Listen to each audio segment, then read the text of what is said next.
Good evening friends. पिछले chapters में हमने देखा कि क्वाड्रिलेटर्स में किस किस तरीके की प्रॉपर्टीज यूज होती है और अभी आज हम एक्सरसाइज नंबर 3.3 के ऊपर में डिस्कस करेंगे। एक्सरसाइज 3.3 को सॉल्व करने के लिए हमें कुछ प्रॉपर्टीज का ध्यान रखना पड़ेगा। जैसे हमने पिछले इसमें देखा था कि जो हमको एक्सटर्नल एंगल के बारे में हमने पिछले इसमें डिस्कस किया था, external angles of a parallelogram और इंटरनल एंगल्स। ठीक है, अभी इसमें हम लोग और जो प्रॉपर्टीज आती है पैरेललोग्राम की उसके बारे में चर्चा करेंगे और 3.3 की पूरी एक्सरसाइज को सॉल्व भी करेंगे। तो सबसे पहले देखिए इसमें जो दिया हुआ है, सबसे पहली प्रॉपर्टीज है हमारी opposite sides of a parallelogram are of equal length. Opposite sides क्या है? अपोजिट साइड्स, दो अपोजिट साइड्स है पैरेललोग्राम की, वो क्या होती है? Equal length. ठीक है, सेकंड प्रॉपर्टी देखेंगे opposite angles, opposite angles of a parallelogram of equal measure, मतलब अपोजिट एंगल जो रहेंगे वो इक्वल मेजर में रहेंगे। थर्ड है adjacent angles in a parallelogram are supplementary angles. Adjacent angles मतलब ये दो एंगल जो नीचे के रहेंगे वो, जैसे कि ये वाले, ये लाइन में ये और ये वाला एंगल, ये हो गया एडजेसेंट एंगल। ठीक है, तो एडजेसेंट एंगल क्या होगा? सप्लीमेंट्री। सप्लीमेंट्री का मतलब क्या होगा? दोनों का टोटल जो होगा वो 180 डिग्री होगा। फोर्थ है diagonals of a parallelogram bisect each other. Diagonals जो बनेंगे, ये पैरेललोग्राम है, इस पैरेललोग्राम के जो डायगोनल्स रहेंगे वो क्या करेंगे? बाइसेक्ट करेंगे। बाइसेक्ट करेंगे मतलब यहां से लेकर ये जो डिस्टेंस रहेगा, ये डिस्टेंस इसके सेम रहेगा, ये डिस्टेंस जो रहेगा वो डिस्टेंस इसके सेम रहेगा। मतलब ये जो इंटरसेक्शन पॉइंट है उनका वाला, उससे ये दोनों पॉइंट जो लाइंस आएगी ये क्या रहेगी? डायगोनल्स की, वो बाइसेक्ट करेगी दूसरे को, आधी आधी हो जाएगी। फॉर फिफ्थ वाली क्या है? Corresponding angles in a parallelogram has the same measure. Corresponding angles का मतलब क्या हो गया? ये पैरेललोग्राम है हमारा और यहां से ये जो आएगा और ये जो आएगा, ये दोनों जो है वो करस्पॉन्डिंग एंगल्स होंगे। ठीक है, तो इसके ऊपर से अभी हम लोग 3.3 एक्सरसाइज को सॉल्व करेंगे। क्वेश्चंस को देखिए, सभी जो प्रॉपर्टीज है सभी प्रॉपर्टीज उसमें यूज होने वाली है और हर क्वेश्चन के बाद में जो हम आंसर लिखेंगे उसके सामने में हमको लिखना पड़ेगा कि ये आंसर क्यों आया है। ठीक है, तो अभी हम लोग नेक्स्ट वाला क्वेश्चन हम लोग स्टार्ट करते हैं, 3.3 का फर्स्ट वाला। तो ये देखिए हमने क्वेश्चन नंबर 1 लिखा है, क्वेश्चन नंबर 3.3 का क्वेश्चन नंबर 1 3.3 एक्सरसाइज का। ये डायग्राम दिया है ए बी सी डी, ये पैरेललोग्राम दिया है, इसका डायगोनल्स दिए हैं और डायगोनल्स किस पे? ओ पॉइंट पे जंक्शन कर रहे हैं। सबसे पहला क्वेश्चन, क्वेश्चन नंबर 1 का एडी इज इक्वल टू क्या रहेगा? एडी इज इक्वल टू क्या रहेगा? एडी इज इक्वल टू रहेगा सीबी। क्यों रहेगा? Opposite sides of a parallelogram are of equal length. ये प्रॉपर्टी यूज किएंगे। कौन सी प्रॉपर्टी यूज करेंगे? अपोजिट साइड्स, अपोजिट साइड्स वाली property. Same angle DCB, DCB ये वाला एंगल इज इक्वल टू क्या होगा? कौन सा एंगल होगा? डीएबी। कौन सी प्रॉपर्टी यूज हो गई? Opposite angles of a parallelogram of equal length. मतलब क्या होगा? Angle DCB, DAB. और इस पे कौन सी प्रॉपर्टी यूज होगी? सेकंड, अपोजिट एंगल्स वाली प्रॉपर्टी यूज होगी। ये आपको लिखना पड़ेगा हर इसमें, नहीं लिखेंगे तो मार्क्स कट जाएंगे, इसलिए आपको हर इसमें लिखना पड़ेगा। OC is equal to OC, OC is equal to क्या रहेगा? अभी देखे थे हमने डायगोनल्स वाली, diagonals of a parallelogram bisect each other, मतलब ओसी इज इक्वल टू क्या आएगा? ओ ए। ये जितना रहेगा ये उतना रहेगा, OC is equal to O A. कौन सी प्रॉपर्टी यूज हो गई? डायगोनल्स, डायगोनल्स वाली। ये मैं शॉर्टकट में लिख रहा हूं, आपको पूरा लिखना पड़ेगा। Diagonals of a parallelogram bisect each other. Fourth वाला क्या है? मेजर एंगल डीएबी, डीएबी ये वाला angle plus angle CDA, CDA. क्या हो गया? ये एंगल और ये एंगल क्या है? ये दोनों एंगल कौन से एंगल बोलेंगे इसको? Adjacent angle. ये वाली ये प्रॉपर्टी एडजेसेंट एंगल, ये दोनों हो गए एडजेसेंट एंगल। एडजेसेंट एंगल को क्या कहते हैं? ए का एडजेसेंट एंगल डी, ए का एडजेसेंट एंगल बी, डी का एडजेसेंट एंगल सी, सी का एडजेसेंट एंगल बी। मतलब इस तरीके से आएगा। ये जो रहेगा इसके इधर वाला और इधर वाला, ये दोनों रहेंगे एडजेसेंट एंगल और इनका टोटल कितना रहेगा? 180 डिग्री। क्यों? सप्लीमेंट्री एंगल है ये। तो क्या होगा? Adjacent angles in a parallelogram supplementary रहते, तो इसका क्या आएगा 180 डिग्री। और प्रॉपर्टी कौन सी रहेंगी, adjusted angles in a parallelogram are supplementary. ठीक है, 1 2 3 फिर क्वेश्चन नंबर 1, क्वेश्चन नंबर 1 का सबसे ये आ गया, चारों 1 2 3 4 हमने सॉल्व कर लिया। अभी हम देखेंगे क्वेश्चन नंबर 2। ये मैं प्रॉपर्टीज को ऐसे रखता हूं ताकि आपको समझने में आसानी हो। अब देखिए क्वेश्चन नंबर 2, क्वेश्चन नंबर 2 में क्या बताया है, एक पैरेललोग्राम दिया है, एक एंगल दिया है, एक्स वाई जेड तीनों का हमको मालूम करना है। तो सबसे पहले क्या करेंगे, अपन कोई भी प्रॉपर्टी यूज कर सकते हैं। इतनी प्रॉपर्टी में कौन सी सही लग रही है अपने को, तो देखिए यहाँ पे 100 है, ये सामने का है, opposite angles of parallelogram of equal measures, मतलब angle D is equal to Y is equal to angle Y, angle B is equal to angle D. क्या हुआ है, अपोजिट एंगल्स है ना, अपोजिट एंगल्स। अब क्या हो गया, एंगल बी कितना है, एंगल बी है 100 डिग्री, तो क्या होगा एंगल डी भी क्या होगा एंगल वाई, तो वाई इज इक्वल टू क्या आ गया हमारा 100। फिर एंगल एक्स क्या रहेगा हमारा, इससे अब सप्लीमेंट्री एंगल है ये, तो angle B plus angle C is equal to 180 degree. क्यों, एडजेसेंट एंगल है, adjacent angles in a parallelogram are supplementary angles. तो एंगल बी कितना है 100 प्लस एंगल सी है हमारा x इज इक्वल टू 180, तो x is equal to 180 minus 100 कितना हो गया 80 डिग्री। सेम, अब ये 80 आ गया तो अपोजिट एंगल वाला फार्मूला लगेगा यहाँ पे 80। अब देखिए ये 80 आ गया, ये 80 आ गया, ये 100 आ गया, ये दोनों को मिला ये 180 degree supplementary angle, opposite angle 100 आ गया, ये 80 आ गया, ये 80 आ गया। ठीक है, क्वेश्चन नंबर 2 का हमने फर्स्ट वाला क्वेश्चन है ये, क्वेश्चन नंबर 2 का फर्स्ट, इसको सॉल्व कर लिया है। अब क्वेश्चन नंबर 2 का सेकंड वाला देखेंगे। अब देखिए क्वेश्चन नंबर 2 का दूसरा क्या रहेगा, सेकंड क्वेश्चन नंबर 2 का सेकंड, ये डायग्राम दिया है आपके पास में। अब इसमें भी हम लोग यही प्रॉपर्टीज यूज करके इसकी वाली एक्स वाई जेड की वैल्यू निकालेंगे।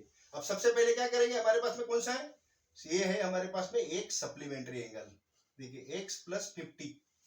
ठीक है, क्योंकि सबसे पहले यही निकालेंगे, अभी अपोजिट एंगल का कुछ दिया नहीं है, तो हमको सबसे पहले क्या करना पड़ेगा, सबसे पहले ये या फिर ये दोनों में से कोई भी, तो x हम निकालेंगे, तो angle x plus angle 50 is equal to 180। क्या है, क्यों हुआ है, adjacent angle in parallelogram are supplementary, तो सप्लीमेंट्री एंगल लिख लेंगे यहाँ पे शॉर्टकट में, सप्लीमेंट्री एंगल्स की प्रॉपर्टी यूज होगी, तो angle x is equal to 180 minus 50 is equal to 130। ये हमारा 130 मिल गया हमको। अब ये 130 मिल गया तो ये कितना आएगा, वही 130 आएगा। क्यों आएगा, angle x is equal to angle y is equal to 130। क्यों आया, अपोजिट एंगल्स वाली प्रॉपर्टी यूज हो जाएगी। अब अगर ये अपोजिट 130 आए तो z कितना आएगा, angle y is equal to angle z क्या होगा, कौन सी वाली प्रॉपर्टी यूज हो जाएगी इसमें, करस्पॉन्डिंग एंगल्स वाली हो जाएंगी। करस्पॉन्डिंग एंगल्स वाली हमने की नहीं, ये है corresponding angles, angle y is equal to angle z is equal to 130, इसमें आ जाएंगी करस्पॉन्डिंग एंगल्स। ये हमारा क्वेश्चन नंबर 2 का दूसरे का आंसर हो गया। अभी क्वेश्चन नंबर 2 का आपने देख लिया, क्वेश्चन नंबर 2 का सेकंड वाला, अभी क्वेश्चन नंबर 2 का 3 वाला करेंगे अभी। अब देखिए ये डायग्राम दिया हुआ है, इसमें ये दिया है एंगल 90, इसका मतलब क्या हो गया 90 डिग्री कब बनता है, यहाँ पे ये 90 बनेगा तो क्या होगा, इसके आजू बाजू के सभी 90 बनेंगे, क्योंकि ये 90 बनेगा तो ये भी 90 बनेगा। इसका मतलब ये जो दो लाइन है ये कैसी हो गई है, एक दूसरे को प्रॉपरली क्रॉस करी 90 डिग्री पे। ठीक है, तो ये 90 बनेगा तो ये भी 90 बनेगा, तो इसका मतलब क्या होगा, angle x is equal to क्या आ गया हमारा 90 डिग्री। अब ये अगर एंगल 90 डिग्री आ गया तो ये आ गया हमारे पास 30 डिग्री दिया, तो एंगल y कैसे आएगा, एंगल y कैसे निकालेंगे, तो हमने एक इसके पहले एक प्रॉपर्टी देखा था, अभी यहाँ इस प्रॉपर्टी में नहीं आई वो, लेकिन एक इसके पहले वाले इसमें चैप्टर में हमने देखा था, क्या देखा था कि ये एक बन गया हमारा ट्राइंगल। ट्राइंगल में क्या होता है, तीनों जो उसके वाले जो तीनों जो एंगल होते हैं उसका टोटल होता है 180 डिग्री। ट्राइंगल के तीनों इसका टोटल कितना होता है 180 डिग्री। इसका मतलब क्या होगा, angle x plus 30 plus angle y is equal to 180। अब एंगल एक्स हमारे को मिल गया 90 plus 30 plus angle Y is equal to 180। इसका मतलब angle Y is equal to 180 minus 120, तो angle Y is equal to कितना आ गया 60 डिग्री। तो ये हमारे को मिल गया 60 डिग्री। ठीक है, अब इसके बाद में ये 60 डिग्री मिल गया, तो फिर से अभी क्या हो जाएगा, एंगल जेड कैसे निकलेगा हमारा, एंगल जेड वाला फिर से वही वाला करस्पॉन्डिंग एंगल्स इन पैरेललोग्राम। अब ये पूरा पैरेललोग्राम देखेंगे हम। ये पैरेललोग्राम में क्या हो जाएगा, ये एंगल वाई और ये क्या है, करस्पॉन्डिंग एंगल्स है। ये और ये लाइंस के इस साइड वाला और उधर वाला दोनों कैसे हो जाते हैं, करस्पॉन्डिंग एंगल। तो angle Z is equal to angle Y is equal to 60 degree आ जाएगा। ये 60 आएगा तो ये कितना आएगा, ये 30 आ जाएगा अपने आप ही। 30 60 90, 30 60 90 का मतलब 180। ठीक है, ये वाला आ गया आपका क्वेश्चन नंबर 2 का 3। अब इसके बारे में अब हम लोग फोर्थ वाले पे जाएंगे। अब आपने क्वेश्चन नंबर 2 का थर्ड देख लिया, अब क्वेश्चन नंबर 4 का। क्वेश्चन नंबर 4 भी हम लोग अभी सभी प्रॉपर्टीज यूज करके करेंगे। अब सेम चीज, अब देखिए सभी जो क्वेश्चंस आ रहे हैं सब एक दूसरे से कनेक्टेड ही क्वेश्चन आ रहे हैं, कोई भी अलग क्वेश्चन नहीं आ रहा। सब ये प्रॉपर्टीज आपने 5 प्रॉपर्टीज अगर याद कर लिया तो सभी के सभी क्वेश्चन आप आसानी से सॉल्व कर सकते हैं। अब देखिए ये 80 है, अपोजिट एंगल का हो जाएगा, y क्या आ जाएगा, angle y is equal to 80 degree. क्यों आएगा, अपोजिट एंगल्स लग गया यहाँ पे। ठीक, उसके बाद में angle x is equal to कितना आ जाएगा, same angle x plus 80 is equal to 180। क्या आ जाएगा, सप्लीमेंट्री एंगल्स, सप्लीमेंट्री, इसके ये सप्लीमेंट्री है। तो angle x is equal to 180 minus 80 is equal to 100 degree. ये आ गया 100, ये 100 आ गया। अब ये z कितना आएगा, z देखिए y का क्या है, करस्पॉन्डिंग एंगल है y का। तो angle z is equal to angle y is equal to angle y कितना आया था, 80 डिग्री। तो ये हमारा 80 आया, मतलब ये 80 आया, ये 80 आया, ये तो हमारा angle x is equal to 100 आया, है ना। तो ये कितना आएगा, ये 80 है, ये 100 आएगा अपोजिट एंगल। तो ये देखिए ये वाला जब ये एंगल दोनों मिला के इंटरनल और एक्सटर्नल एंगल मिला के कितना होता है, 180। यहाँ पे ये इंटरनल एंगल बन गया, ये एक्सटर्नल एंगल बन गया। ये दोनों का टोटल, इसके पिछले वाले इसमें हमने देखा था 3.2 में, 3.2 में देखा था कि इंटरनल और एक्सटर्नल एंगल का टोटल कितना होता है, 180। अब देखिए इसमें आ गया बराबर, मतलब हमारा ये जितने एंगल निकले हैं वो परफेक्ट है। अब इसके बाद में हम क्वेश्चन नंबर 2 का 5th वाला देखेंगे। अभी हमने एंगल, अभी क्वेश्चन नंबर 2 का 4 देखा, अभी हम लोग क्वेश्चन नंबर 2 का 5th देखेंगे। अब देखिए इसमें थोड़ा सा उसने ट्विस्ट किया है। क्या किया उसने, इसके बीच में एक बाइसेक्टर बना दिया, एक डायगोनल्स बना दिया, यहां से डायगोनल्स करके इसको दोनों को 2 पार्ट में कर दिया। और इसका वाला जो एंगल बना है, मतलब ये 2 ट्राइंगल बन गए। 2 ट्राइंगल में क्या कर दिया उसने, ये जो एंगल है ये 40 है और ये z है, तो इसको दोनों को एक जैसा मत समझ लेना। इसको कैसे है, ये अलग अलग है। यहाँ पे ये इतना यहाँ तक ये एक्स दिया है, ये पूरा एक्स नहीं दिया है। लेकिन यहाँ पे क्या किया उसने, 112, ये पूरा एंगल है, ये हाफ एंगल नहीं, ये पूरा, ये हाफ एंगल कर दिया उसने। ठीक है ना। अब हमारा क्या होगा, सबसे पहले हम कौन सी प्रॉपर्टी करेंगे, angle y is equal to 112। क्यों, अपोजिट एंगल्स। कौन सी वाली प्रॉपर्टी लगाई हमने, अपोजिट एंगल वाली। अपोजिट एंगल वाली प्रॉपर्टी आ गई। अब हमारे पास में क्या हो गया, ये ट्राइंगल बन गया, ये जो है ये ट्राइंगल बन गया अभी हमारा, यहां ये और ये। अब हमारे को ये मिल गया है 112, सेकंड हमारे को मालूम है 40, तो एक अपने आप निकल जाएगा। कैसे, वही टोटल एंगल वाला, ट्राइंगल के तीनों एंगल का टोटल कितना होता है, ट्राइंगल के टोटल एंगल का, ट्राइंगल का टोटल कितना होगा एंगल्स का, 180 डिग्री। ठीक है, तो ये आ जाएगा angle 40 plus angle y plus angle x is equal to 180। तो एंगल 40 प्लस y कितना आ गया, 112 plus x is equal to 180। तो x इज इक्वल टू कितना आ जाएगा, 180 माइनस कितना आ जाएगा, ये 25152। ठीक है ना। इसका मतलब कितना आ जाएगा, angle x is equal to 28 degree. Angle x is equal to कितना आ गया, 28। ये आ गया 112, ये आ गया 40। अब देखना ये एंगल और ये एंगल, ये दोनों क्या हो गए, अभी कौन से वाले एंगल हो गए, ये एंगल और ये एंगल। हमारा कौन सा हो गया अभी ये, फिर से आ गया वही करस्पॉन्डिंग एंगल यहां से यहां तक वाला, तो ये angle x is equal to angle z is equal to 28 है ना। तो ये आ जाएगा हमारा 28 डिग्री, ये आया हमारा 112, तो ये कितना होगा, ये 40 होगा, क्योंकि ये देखो ये करस्पॉन्डिंग एंगल, और ये तीनों का टोटल कितना आ जाएगा, देखिए ऐसे चेक कर लेते हैं, 112 प्लस 40 प्लस 28 कितना आ जाएगा, 10 1 8 180, मतलब चेक भी हो गया हमारा। अब देखिए क्वेश्चन नंबर 2 को हमने पूरा सॉल्व कर दिया, उसके अलग अलग इसमें हमने ये देखे प्रॉपर्टीज का यूज करके।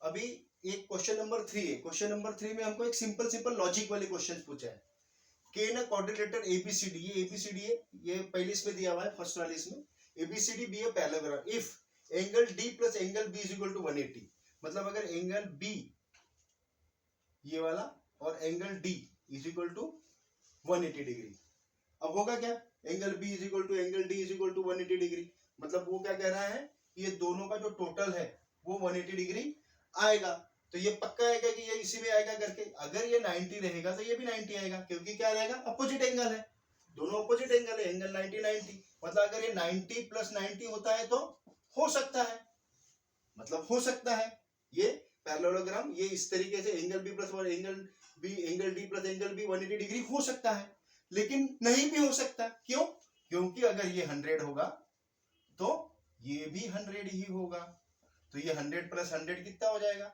प्लस 100 200 हो जाएगा, तो 180 डिग्री नहीं आएगा, इसका मतलब एक कंडीशन में हो भी सकता है और नहीं भी हो सकता है, तो क्या कहेंगे उसको, मे बी हो, मे बी यस और मे बी नो, दोनों है, दोनों पॉसिबिलिटी है इसमें, ठीक है। ये क्वेश्चन के बाद में सेकंड क्वेश्चन क्या पूछा है उसने, A B is equal to D C is equal to 8, A B ये ए बी है, ये डी सी है, ये कितना बता रहा है वो 8 है, उसके बाद में A D is equal to बता रहा है 4 और B C is equal to बता रहा है 4.4, होगा क्या, मतलब ये अगर 4.4 जाएगी तो ये वाली या तो ये कम होगी है ना, ये अगर 4.4 जाएगी तो ये जो ये दोनों जो है ये तो सेम रह ही नहीं सकती, क्योंकि अगर ये दोनों सेम हो जाती है, ये वाली और ये वाली, ये दोनों अगर सेम होती है हमारी, ये जो जितनी लेंथ है ये इतनी, ये दोनों सेम हो जाएंगी, ये अगर 4 है तो इसको भी 4 आना ही पड़ेगा, इसको 4.4 आ ही नहीं सकती, आप इसको कंपास से भी निकाल के देख सकते हैं 4.4 आ ही नहीं सकती, इसका मतलब क्या हो गया, ये हमारा रॉन्ग है, यहाँ पे 4.4 नहीं आ सकती, इसका आंसर आएगा नो, ये नहीं हो सकता है। और उसके बाद में थर्ड वाला क्या बताया है, angle A is equal to क्या बता रहा है 70, तो angle C is equal to 65 बता रहा, ऐसा हो सकता है क्या, नहीं हो सकता, क्योंकि अपोजिट एंगल का जो हमारा जो प्रॉपर्टीज है वो फुलफिल ही नहीं हो रही, अपोजिट एंगल सब पैरेललोग्राम इक्वल मेजर्स, पैरेललोग्राम में क्या चाहिए, ये जितना रहेगा अपोजिट एंगल उतना ही चाहिए, तो ये 70 है तो ये 65 नहीं हो सकता है, इसको हमको 70 ही चाहिए, क्यों, क्योंकि तभी ये पैरेललोग्राम होगा, ठीक है। क्वेश्चन नंबर 3 का अभी हम लोग क्वेश्चन नंबर 4 का नेक्स्ट पार्ट में चर्चा करेंगे, क्योंकि अभी ये थोड़ी सी लंबी बन रही है वीडियो, तो थोड़ा थोड़ा छोटी छोटी वीडियो बना के हम लोग क्या करेंगे उसको कवर कर देंगे, तो अगले इसमें हम लोग पूरे के पूरे जो क्वेश्चन है, क्योंकि ये प्रॉपर्टीज हमारी ऑलरेडी तैयार हो गई है, बेसिस हमारा तैयार हो चुका है, तो आगे के इसमें हम लोग पूरे क्वेश्चन एक साथ में सॉल्व कर लेंगे, ठीक है। तो अभी आपको अगर ये वीडियो अच्छा लगा होगा तो इसको लाइक और सब्सक्राइब जरूर कर दीजिए, थैंक यू, गुड इवनिंग।